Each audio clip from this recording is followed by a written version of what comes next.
Dear me, age 14, at a new school. You're feeling awkward, alone, and incredibly emo. But you're stuck in your own bubble because you're scared of doing or saying the wrong things. Your dragon is fear of judgment. This is how you slay it. Here's the first thing that you need to know. Most people are too busy worrying about themselves to judge you. You're in stealth mode, whether you want to be or not. You're the main character in your life, but you're an NPC in everyone else's. People care less than you think, so don't let their thoughts hold you back. Eleanor Roosevelt once said, "You wouldn't worry so much about what others think of you if you realized how seldom they do." Mrs. Roosevelt was wise enough to feel like she could do whatever she wanted.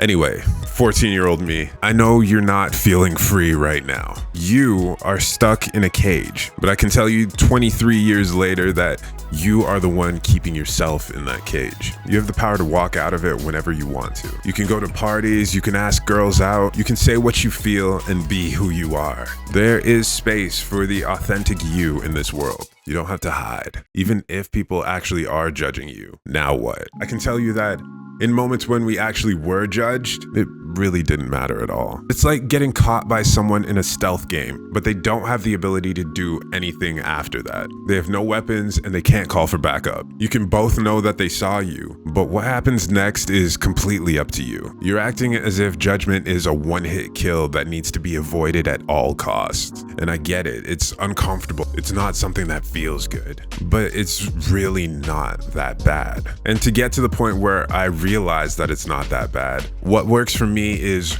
writing these fears down and then challenging them. They're vague in your head right now, and that's what's giving them power. Writing specific fears and scenarios down and then asking, then what happens, really helps to shine a light on those fears and take their power away. Let's say you're with some classmates and you try to tell a joke and they don't laugh. That sucks, but then what happens? People will just forget about it and then move on with their lives. They have their own quests, their own adventures. They're not gonna be hyper-focused on that thing you said that one time, unless it was something truly heinous. But yeah, most likely they're not gonna care about what you said very soon after you said it. The point is, don't stop at that first initial potential discomfort when you think about what could happen. And also think about what the reward could be if things didn't go the way you feared they might. You are very focused on the negative right now, and you naturally ask yourself what could go wrong. But you should spend some more time asking yourself, what could go right? When you're thinking about what could happen next, think about the potential positive outcomes too. Sometimes the potential good is so much bigger and better than the bad. It makes no sense to hold yourself back. A lot of the time, it's like you're in front of a dungeon with two possibilities inside. There's either a crazy amount of loot that could vastly improve your life, or a low-level enemy who's pretty easy to defeat, but it's gonna damage you a little bit in the process. Right now, you're walking past those dungeons every time.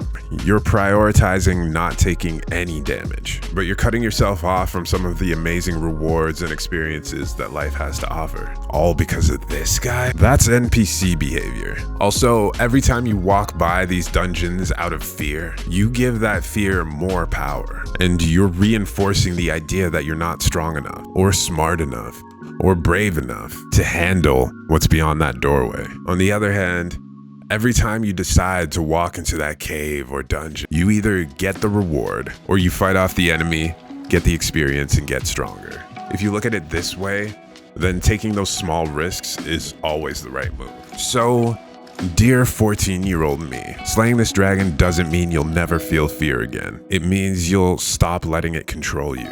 Growth feels awkward. It's uncomfortable, and sometimes you will still stumble. But every time you show up, challenge your thoughts, and take action, you're proving to yourself that you're stronger than the fear. Keep moving forward, one step at a time, and remember that the only person that you really need to impress is you. And that version of you, the one who chooses growth, that version is stronger, braver, and more capable than you realize right now. So face those fears and keep leveling up. Your future self will thank you. To everyone else, thank you for watching. Feel free to share your own stories or tips about overcoming fear of judgment in the comments. I'd love to hear how you slayed your dragons.